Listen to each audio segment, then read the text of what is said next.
শেষ, সব শেষ। মামুন্নার মারে থুকু, মামুন্নার বেটিরে লয়ে গেল গা এই হাওয়ার মধ্যে।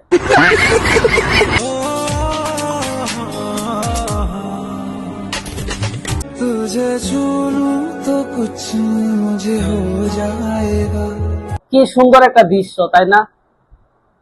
এই বেডি ঘরের বেডি, এই লাইলা দুদিন আগে দেখলাম মামুন্নার সাথে, এরপরে আরেক স্যামরার সাথে, এখন এই পাড়ারে ধরছে। আমি বুঝি না জিনিসটা ভাই। এই বুড়িয়া মাদারি, এই বুড়িয়া মাদারি এই কচি কচি পোলা করে ভাইয়া, মানে ওর কি মজা। মাদারির বাচ্চা, তুই বিয়া করবি, তোর বয়সী বেড়া করে বিয়া কর। তুই যা সাইরা এই যে যত কচি কচি পোলা বানাচ্ছে, তুই হ্যাঁ করে টার্গেট করতেছস।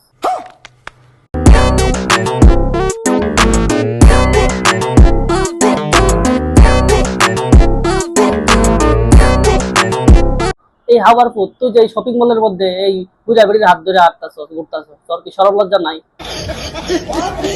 তোর সরব লজ্জা থাকলে কি তুই এই বুড়া বেড়ির, যে আগে 3টা 4টা বিয়া হয়েছে, হ্যাঁ, তুই এই বুড়া বেড়ির হাত ধরে ঘুরতাছস?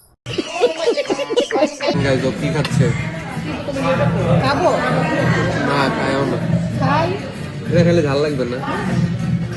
এত বড় মরিচ খাওয়াইতেছস, তোর মরিচটা খুললা দে, খা। খাওয়ার পর কোন ধানের আবার জিজ্ঞাসা খাবো নাকি? তো গাইস, আমি ভাবতেছি এখন থেকে রোস্টিং ভিডিও শুরু করব। তো আপনাদের যাদের রোস্টিং ভিডিও পছন্দ আর আমার এই ভিডিওটা কেমন হয়েছে সবাই নিচে কমেন্টে জানান, এবং ভিডিওটা বেশি বেশি শেয়ার করে দিন। अबे साले, जब माफ करना, मैं जो